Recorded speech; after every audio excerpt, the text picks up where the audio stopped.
Welcome back to the 3D Cookup Show, the show that should inspire you to create some cool portfolio pieces. Today we're going to do something different. We're going to ask this guy what kind of 3D animation we're going to create. Yes, you heard me right. We're going to get all of our instructions for this episode's 3D animation from ChatGPT to see if AI can actually replace us humans. And honestly guys, I could not believe how the final animation turned out.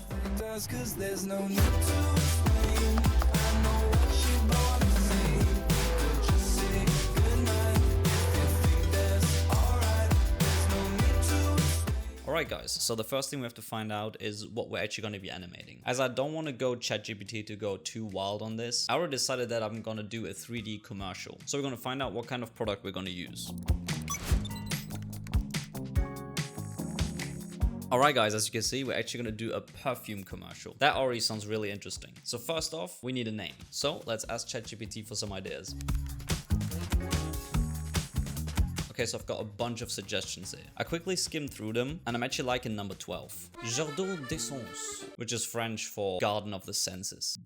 Deep, bro. But yeah, I think the name is pretty cool, and it already gives it kind of a theme. So let's stick with number 12. As I need a little bit more input before I can actually start creating stuff, I'm gonna ask ChatGPT for some logo ideas. Okay, so ChatGPT gave me a pretty good explanation of a logo, and it actually sounds pretty good. So we've got a floral emblem, which will basically be a rose in emerald green. We have elegant typography, which just spells the name in a serif font. We have subtle accents, and it even gave me a color palette. Sounds good. I think that's enough to start creating the logo. So let's jump into Illustrator and just do what ChatGPT told me to. I actually struggled for quite a bit with this rose icon because I didn't just want to steal something off Google Images, so I actually tried to illustrate it myself. First I got an image of an actual rose, tried to draw the outline, took a good look at it, and yep, it was absolutely atrocious. So I scrapped the idea. Afterwards, I just eyeballed it and tried to make a simple rose shape. No real details, just very simple, but to be fair, I could work with this. As instructed, I typed out the name of the brand in a serif font, and I slightly bent it around the logo. I just used the warp function Illustrator and selected arc. I also illustrated some tendrils with some little leaves on it to go around the rose, and after a little bit, the logo actually started looking pretty good. Definitely not my best logo design, but I tried to follow the instructions from ChatGPT as close as I could. Alright, so as we're done with the logo, we're gonna come to the next step now, which in my opinion I think is the most important step. We need some information on how the actual bottle design of the perfume bottle will look like. So basically our product design. So I'm gonna ask ChatGPT how the whole thing will look like. Alright, ChatGPT already came around the corner with some cool ideas. To get a better understanding for myself on how I have to model or structure certain parts of the perfume bottle, I'll instantly ask ChatGPT for the next thing, which is creating a storyboard for the animation. So let's see what ChatGPT comes up with. Okay, so ChatGPT instantly just pumped out a whole lot of ideas. As it seems, it's 5 shots in total. I'm going to go more in depth on each shot when I actually start animating this, but as it looks like, we have an elegant introduction, which is kind of just like a title animation of the brand. We have shot 2, which is the bottle reveal. We have shot number 3, which is sensory elements. I guess just some mood shots with some key visuals or something. We have shot 4, the application moment. And we have shot number 5, which is final branding and call to action. So probably just some closing titles. Until now, I actually have to say I'm pretty impressed because this seems pretty solid.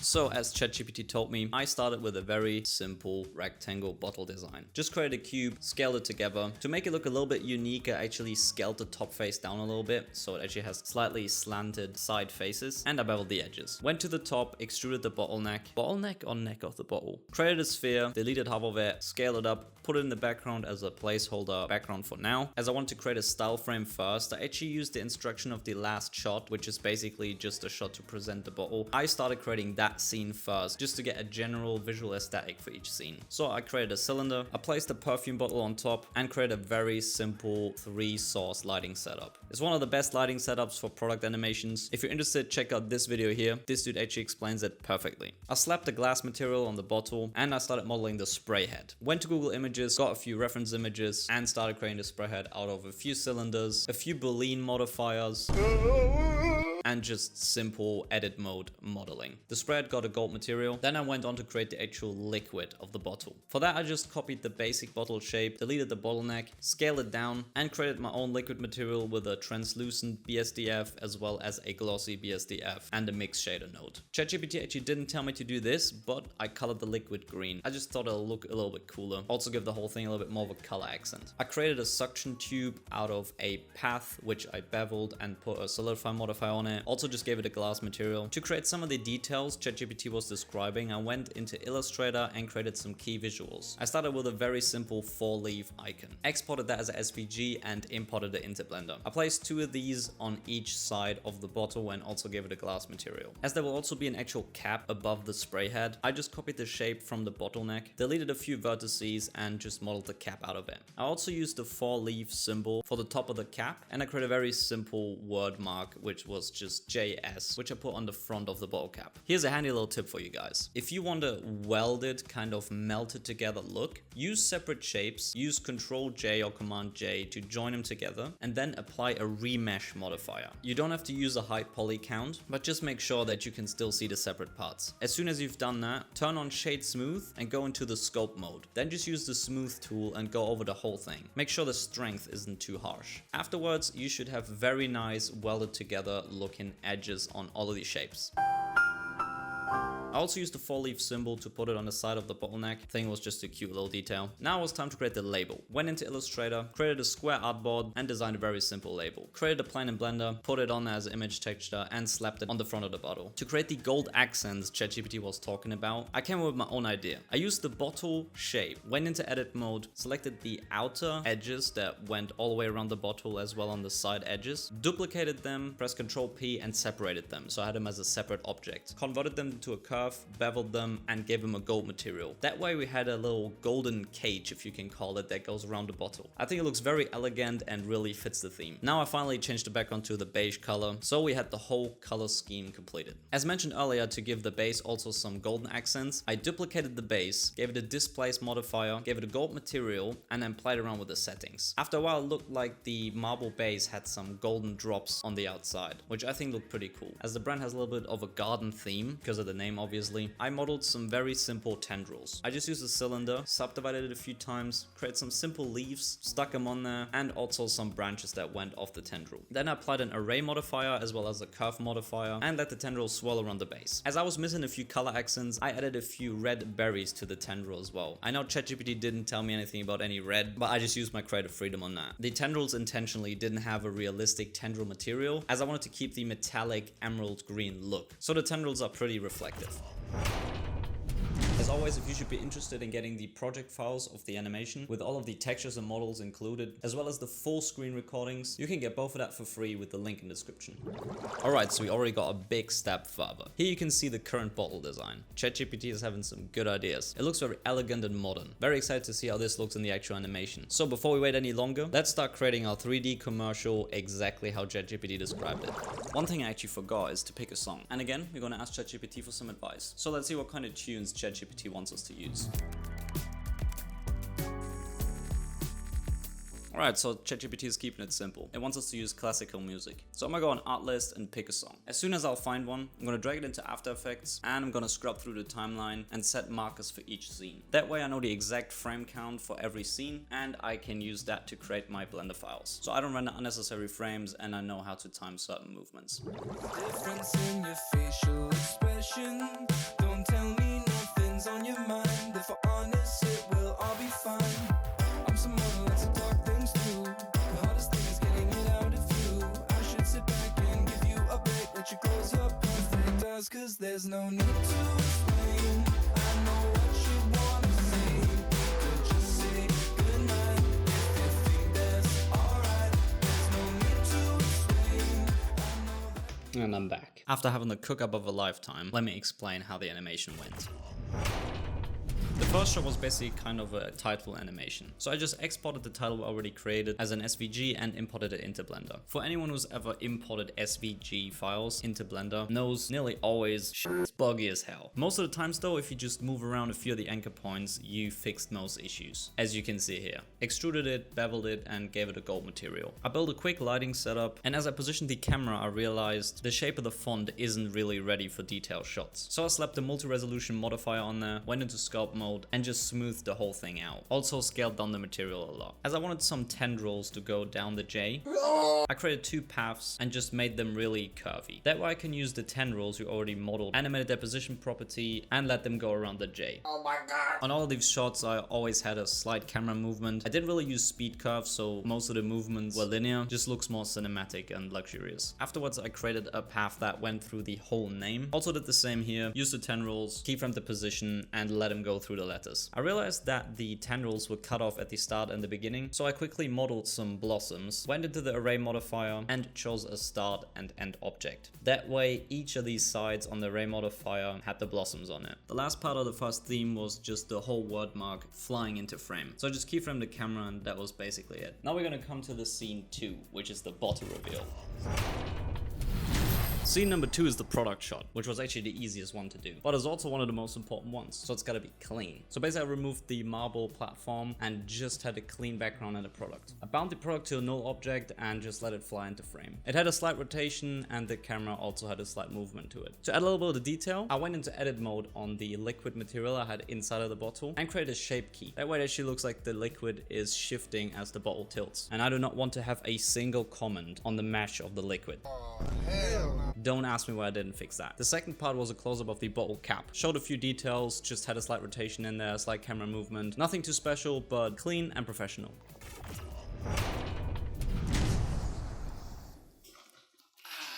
How you doing, guys? We're coming to scene number 3 now, which will be the sensory elements, as ChatGPT called it. The first shot was gonna be a blossom that actually opens up. So I used the blossom that we already modeled for the tendril endings, and I animated the petals with shape keys to open up. Inside I placed a sphere with a particle hair system, so it looks like the golden inside actually has golden pollen on it as well. I gave it a slight displacement modifier because the surface was a bit too smooth for my liking, and I placed 4-point lights around the whole thing. I also gave the golden middle a slight rotation, just thought it'll look a bit more epic. Then I just keyframed the light power on all the light sources, so it looks like the sun is coming up when the blossom opens. For shot number 2, I created a cube and gave it a particle system as well, this time a volume emitter particle system. I used some of the petals from earlier and chose them as the particle objects. Deactivated the gravity, added turbulence to give it a slight movement, and then I just animated the camera to fly through the whole thing. Played around with the depth of field to make it look a bit more cinematic, and afterwards I decided to add some leaves into the particle collection as well. For shot number 3, I created a path, moved around the separate vertices, added a sphere, gave it an emitter particle system, used low poly spheres with a glass material as the particle object, and then I gave the path a force field property. So all of the particles are gonna move along the path. And that way we already had these sensory elements done as well. So let's get to scene 4.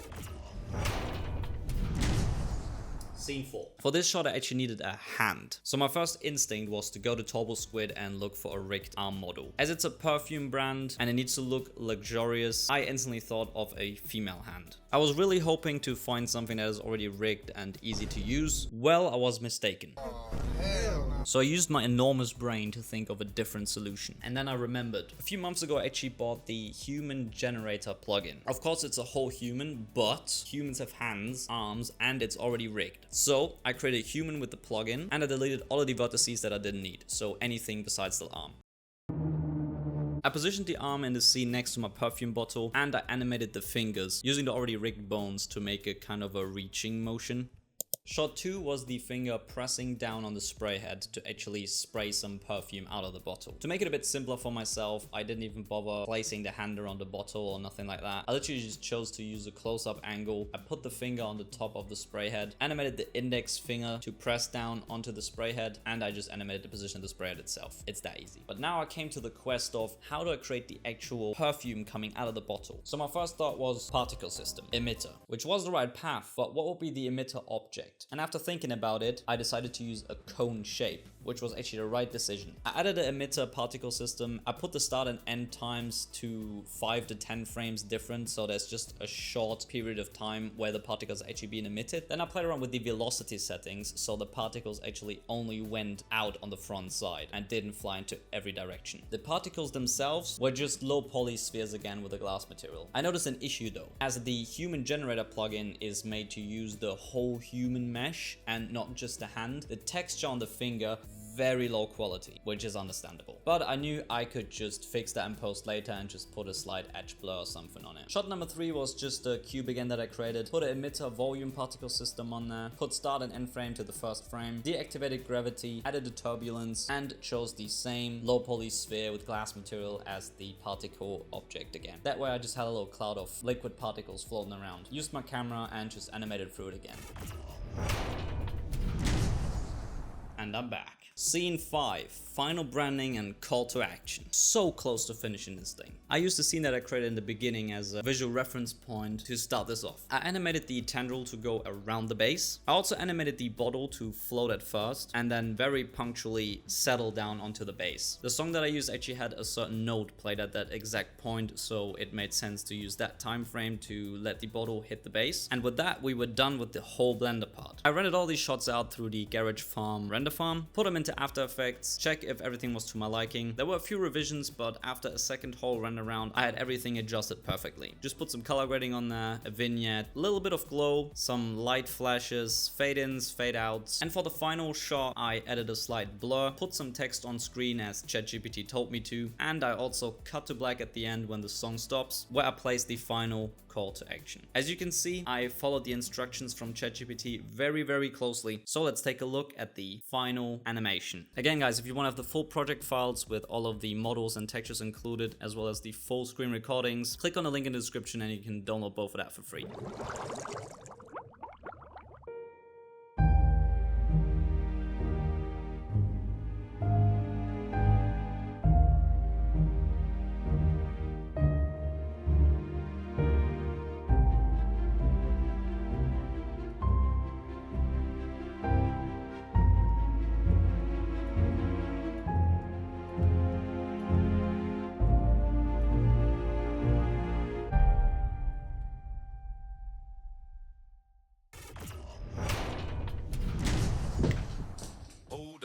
I actually love how this animation turned out, and it's also kind of scary. Like, ChatGPT really had some great ideas, from the branding to the bottle design all the way to the storyboard. Especially scenes like these sensory elements are actually insanely well thought through, and you can see that it took inspiration from actual commercials that work well. I think the branding, the product design, and the animation captures the feel of the whole brand perfectly. So will I replace humans?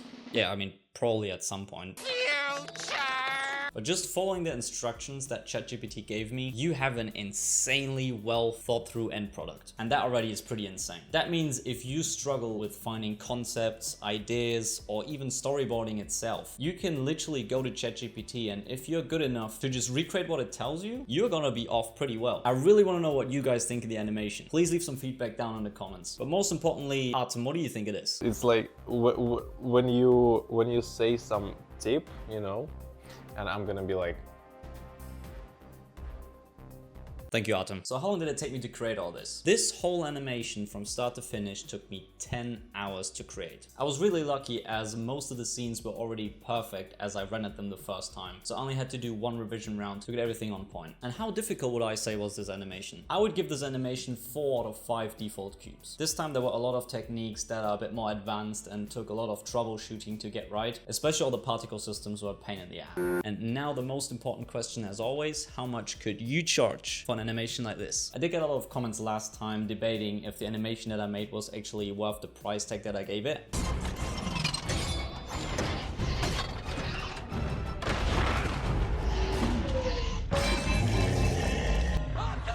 And I think I have to be a little bit more clear in my explanation when it comes to these things. First of all, of course, I'm never selling just one 3D animation. For example, last time, besides the 3D animation, we created the whole branding, we created a package design, and a lot of other things as well. So in a real client scenario, the client would not just receive one animation, he would receive a whole package. Also, I'm always given a minimum and maximum amount I think you can charge. So maximum means it might be not as likely to find a client who pays that kind of money instantly, but I'm talking out of personal experience that it is possible. So please keep in mind that the average price where you can easily sell this project to a lot of clients is probably somewhere in the middle. And as I always say, of course, it depends on what kind of client base you have, how sought after you are, and what kind of skill sets you have when it comes to 3D animation. And please keep in mind, I'm way quicker in creating an animation for myself or for these YouTube videos than I am for clients. Because with clients, you'll have multiple feedback loops, you will have to follow a clear brand structure, and there's going to be a lot more time needed to get to the final animation. So what would I say, how much money did ChatGPT make us here? This time I'm only going to take into account that we actually just made this one 3D animation for the client. I would say the minimum you can charge for an animation like this is around $1.5 to $2,000. The maximum can easily go into the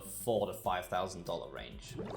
Alright guys, this was the 4th episode of the 3D Cookup Show. Please make sure to leave your feedback in the comments. If you're feeling very generous, leave a sub, leave a like, check out my Instagram accounts. I always post previews of the animations I'm working on in my Instagram stories, so if you want to have some sneak peeks, drop me a follow. Besides that, I hope I could inspire a few of you to create some new portfolio pieces for yourself, and until then, I'll see you in the next 3D Cookup Show.